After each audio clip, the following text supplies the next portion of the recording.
Hey everyone, this is Anna from Exit Eden, and you're listening to the Brutally Delicious Podcast! The Brutally Delicious Podcast. The Brutally Delicious Podcast. The Brutally Delicious Podcast. The Brutally Delicious Podcast.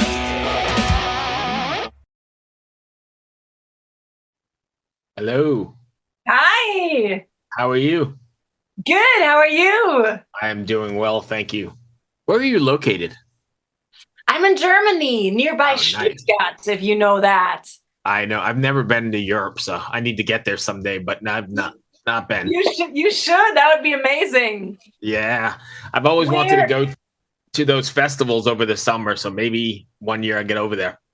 Yeah, I think that's really worth it. There's so many cool things.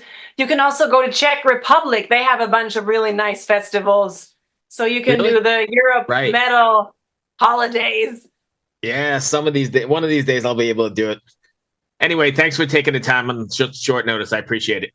You're welcome. No worries. Where are Let's you exactly? I am in Richmond, Virginia, so about an hour south of DC Nice. on the Okay. East Coast. Yeah. It's nice. It's cold here, but it's probably really bad over there, right? Yeah, it's been like the last few days. It's like my 6 or 7 degrees. I'm like, what the fuck? I thought winter Yeah. was over now. Anyways, let's talk about Exit to Eden or Exit Eden. Um, Yes. Now that is it Femmes Fatales? Well, yeah, it's actually French, and the French are weird. No, um, Right. they like to not pronounce some things of their words.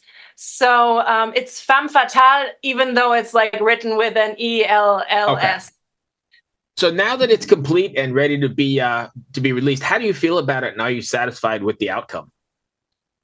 Yes, I mean, it's been so long that that we released the first record and also that we actually have been working on this second record.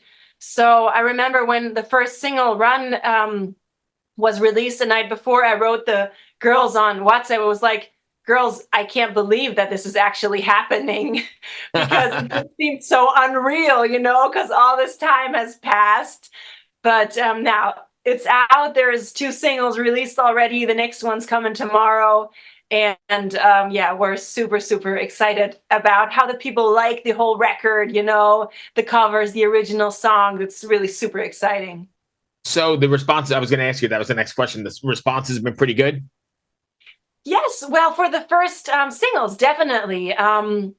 We came out with the song Run, which was the first original song ever, and had the feature of with Marco Hietala, who was singing with Nightwish or playing bass with Nightwish Right. back in the day. And that was super exciting to have this feature with this icon, and people really, really loved that. And the second song was our first cover to release with this record, separate ways, and the reactions were really, really good too. So yeah, it's staying up there now. We'll see. Okay. Yeah, we'll see.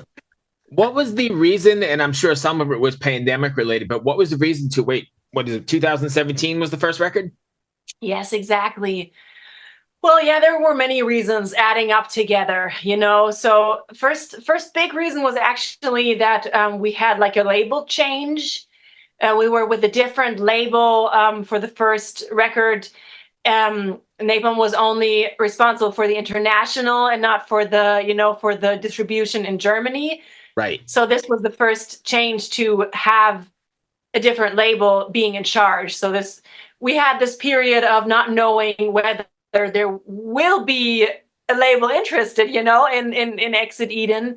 And then when this decision was made that Napalm wants to do this record with us, that was the first this first Right. relievedness of yes, it's gonna happen.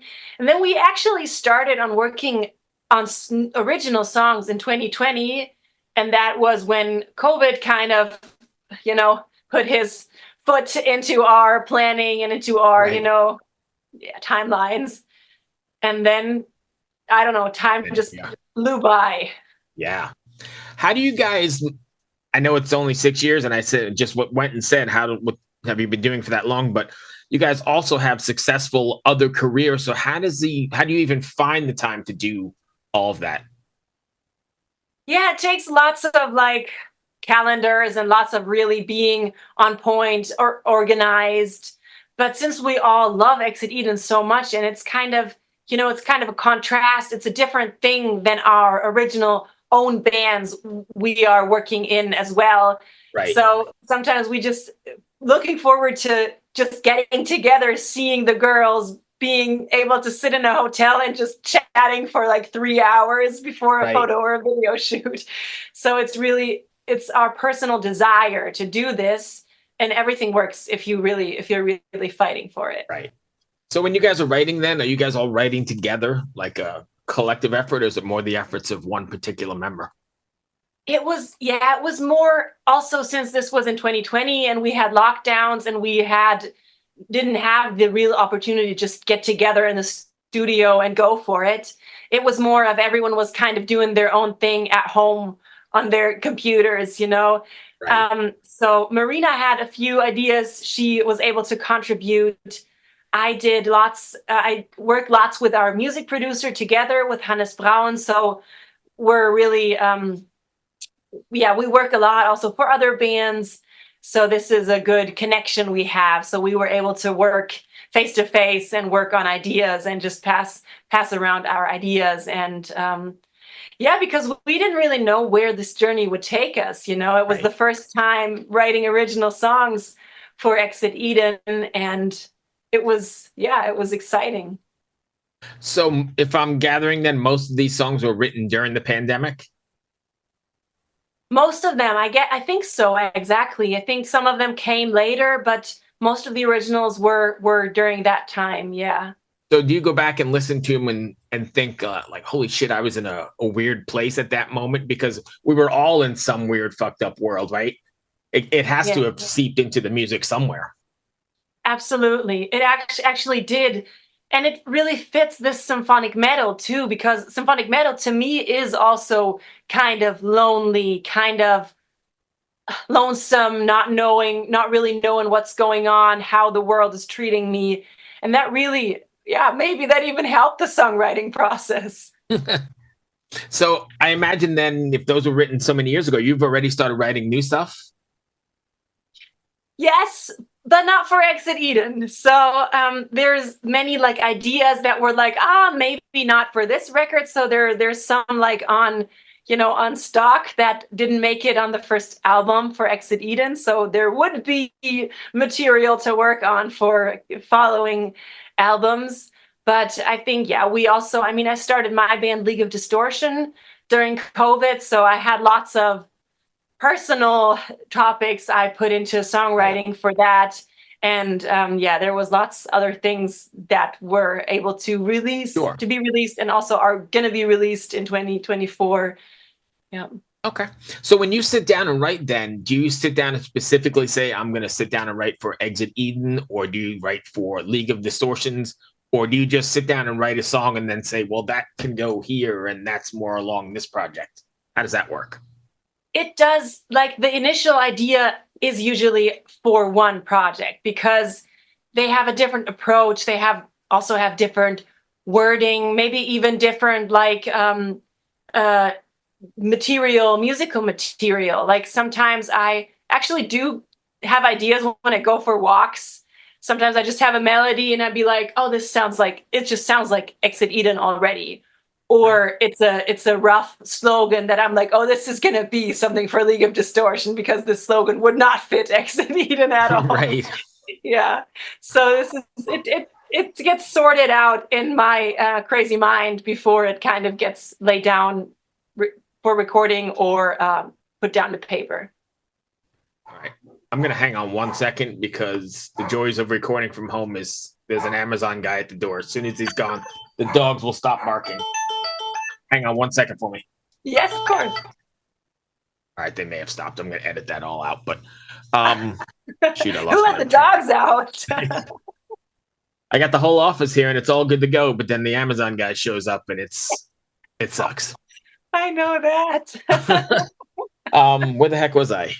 We're talking about two different writing for two different bands. Exactly. Oh, I know what I was going to ask you. So if when you're writing Exit Eden, are you writing with a takeaway in mind for your fans, like something you want them to walk away from after listening to it? Or are you writing the song and then, just for the song's sake? To be honest, I can never, it's very hard to me to not have a message in my songs or lyrics. So even if I write for other bands, it's always something.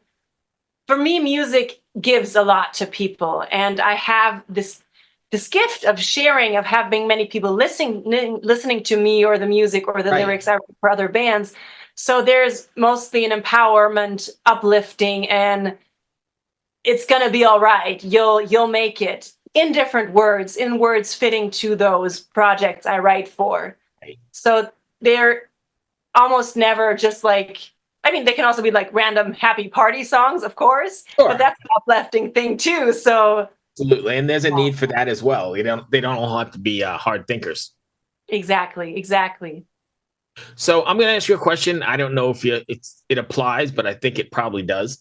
What's it like being an all-woman band in a mostly male-dominated business? I mean, I think it's starting to change for the better, I guess. Yes. But I don't think it's there yet. Do you guys still run into a ton of either misconceptions or troubles? Yeah, I mean, it is getting somewhere. And I think for me, Exit Eden is also a statement. Women can work together, they can be friends, they can work on this project. It's not about competition or anything. We really encourage and empower each other. This is like the one big statement I just feel with Exit Eden. It actually, I really do see at many parts that it's like you really have to fight for your opinion and that it's true and that you're not just the singer just singing, recording something. But yes, I'm also a songwriter. I'm also doing my pre-productions. I can talk with the guys about things, and I'm not just like, oh yeah, you can do the background vocals or something like that. So it has gotten a bit better then over the years. It has gotten definitely better, but it's still, the prejudice is still in the back of many people's minds. Yeah, that sucks, but at least it's getting better, and hopefully. TIAA is on a mission. Why? Because 54% of Black Americans don't have enough savings to retire. So in collaboration with big-name artists like Wyclef Jean, TIAA released Paper Right, new music inspiring a new financial future. With 100% of streaming sales going to a nonprofit that teaches students how to invest. Stream Paper Right now and help close the gap. But I think also, and maybe you can correct me, it might be a little bit better in the metal world, right? Because I think the metal community is very inclusive of age, sex, whoever you sleep with, whatever. I think they really don't care if the riff is good. Yeah, I don't.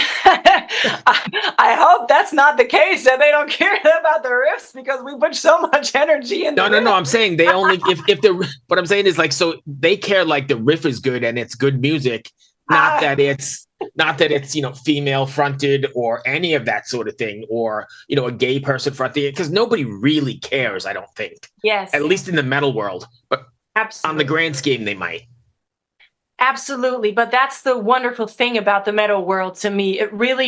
For me, it really doesn't matter. Also with League of Distortion, it's for everyone. We want everybody to feel welcome.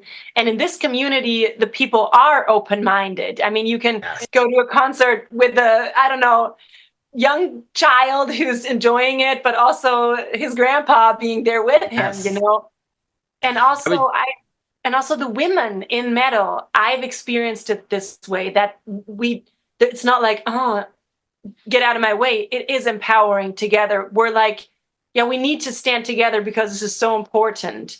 And it's really, I felt really welcomed in the metal scene. You just mentioned the multi-generational thing, and I was just talking to Vorf from Samael a little bit ago, and we were Nice. talking about they're releasing like their 25th anniversary of their second record or whatever, and we were talking about, like, 25 years, a metal show now for Samael is 3-4 different generations, right? I'm going bringing my kids, and now my kids are even bringing them, and I don't think you see that in many other genres of music. No, absolutely. And also, I love that the people are really, the metal fans, the metal heads, they seem to be interested in us artists. With Exit Eden not having anything going on, and people were still coming to concerts and asking, to League of Distortion concerts, and asking, what about Exit Eden, Right. And I think in the pop world, it's so quick. You have a hit. I mean, it's not quick to have a hit, but I Right. mean, once you got one, you can be off the picture so quickly. Right. I mean, if you're not like Taylor Swift or someone who's like Right, really sure. there, But that's what I love about the metal scene. They're there. Once they like you, they're there. They'll support you. They're by your side, even if nothing happens for And years. tons of word of mouth, right? That's what we all love in the metal world. We're constantly going, hey, did you check out this band? Hey, what about this band? Absolutely. Yes, There's exactly. nothing like that at all. What do you guys Yeah. have planned live? Oh, that's the only really hard topic to talk about, because Right. we really have to see where this is going. Since we've been gone so long and planning a tour, it's like, where would we tour? Germany, Europe, US? It's like we really don't know. And also, exactly, and also from label side, this is more on them. There's their decision if they want to send us on tour. And of course, from their side, is it worth it? How are we going to present Exit Eden? How much money do we have to put in to Right. this project? And will it be worth it? If it were like a band, like League of Distortion, we just scratch our money together and go on tour. Right. Jump in a van and go. Exactly. But we don't, I mean, obviously we don't want this for Exit Eden. We want it to be big. We want the people to have the show of their lives. Right. Have it done And right. Exactly. We want to have it done right. And we'll see how the reactions are to the album. And I hope so much that it's going to happen. That'd be great. I'd love to see you guys over in the States. Me too. So then what's next for you guys? I know you got the release coming up. What's next? Good question. Well, we have, there will be one more single released with a video after release. And it's actually an exciting one. I can't share too much about it, but I'm really curious to see. The music video was super fun too. We kind of, I don't know, we're a little bit over the top. We're a little bit risky, but I think the metal heads are open-minded and they'll understand our joy, Absolutely. So we'll see how people like that. And it's just, for me, it's just, on the one hand, this record has been done for quite a long time. So for me, it's like nothing really new. We just finished it or something. Right. But still, these songs haven't been heard from so many people. Right. And I'm so curious to know how they like our cover versions, how they like our original songs, if it's something people really love to listen over and over again, or, how the reactions will be. You find yourself nervous as you get ready? I think I'm kind of past that point. Right. Really, because we started in 2020, and then it was like, oh my gosh, these songs are so new. And then now it's like, I have to remind myself that these songs aren't out there yet, because I have them on my phone since I don't know how long. Right. So the nervousness has kind of went away, but still I'm really, really glad about good reactions, seeing people like it. And yeah. So along those same lines, and how much brain space brain space do you give to the people who don't like it, or the keyboard warriors? Do you pay any attention to that? Or does that go right out the window? I wish it did. I try, but it's just so natural for some reason that you read 10 or 20 or 30 good comments, and one person says, I don't even remember, but right now, Whatever. but it's like there's Right. one negative comment, and you're like, that kind of hurts, Right. Yeah. But again, I mean, it's tough because everybody's got a keyboard in front of them and you're so anonymous that you could just say whatever you want. But I was just curious because I know I get them for the show as well and everything we do. And in the beginning, I may have been, paid some attention to it. Most of the time, it just goes, in one ear and out the other. And, there's plenty of other things for you to go listen to. So go do that. Exactly. And I think I mean, people should be able to have their own opinion. I mean, it's totally fine if someone says, I don't like this style. Well, that's totally fine. Right. And I tell this myself too. I mean, if it's not like a really mean, stupid comment, but it's just something like, I don't think this cover choice is original. Okay, good. That's your opinion. Right. But still, we did a great job, in my opinion, of covering At this the end song. of the day, you're happy with it, and that's all that matters, right? Yes, exactly. I mean, I guess you hope that translates to the fans, but if it doesn't, it's still what you wanted to create. Yeah, which is what art is. Exactly. And I think that people notice if it had like heart and sweat and something you really worked on. I think there's enough people that notice and appreciate this. Yeah, absolutely. And it makes it seem more organic and real as well. So I agree 100%. Yeah, true. So if fans want to find Exit Eden, can you go ahead and, I keep saying Exit 2, which is part of my vocabulary that's yes, it's burned into my brain. If fans want to find Exit Eden, I'm sure I'm not the only person, right? No. If fans want to find Exit Eden, where do they find you guys on the web? Well, I mean, you can find us at the Napalm store. That's where you get everything, the new record, we have a really nice vinyl. We have a pretty cool earbook that's kind of something you can all the pages, pictures from the photo shoot and really artistic stuff about our album, Femmes Fatales. That's where you'll definitely find something. You can go follow us on Instagram and Facebook, Exit Eden Music. And of course, go listen to us on Spotify and check out the songs from the first record if you don't know them yet, and definitely the new songs that are coming up very soon. Awesome. Thank you. Hey, what's up? This is Blake Weiland. I'm the host of the Tone Mob Podcast. It's a show where I interview guitar people about guitar stuff. We talk about their pedals, their amps, their accessories, their preferences, all that stuff, as well as a healthy dose of whatever comes up. Topics have ranged from aliens to addiction and anywhere in between. Oh yeah, and pizza. We're definitely going to be talking about pizza. So get the show wherever you're listening to this podcast at. Just search The Tone Mob in your search bar and it will pop right up. Come join us. We're having a lot of fun. Thanks for checking it out.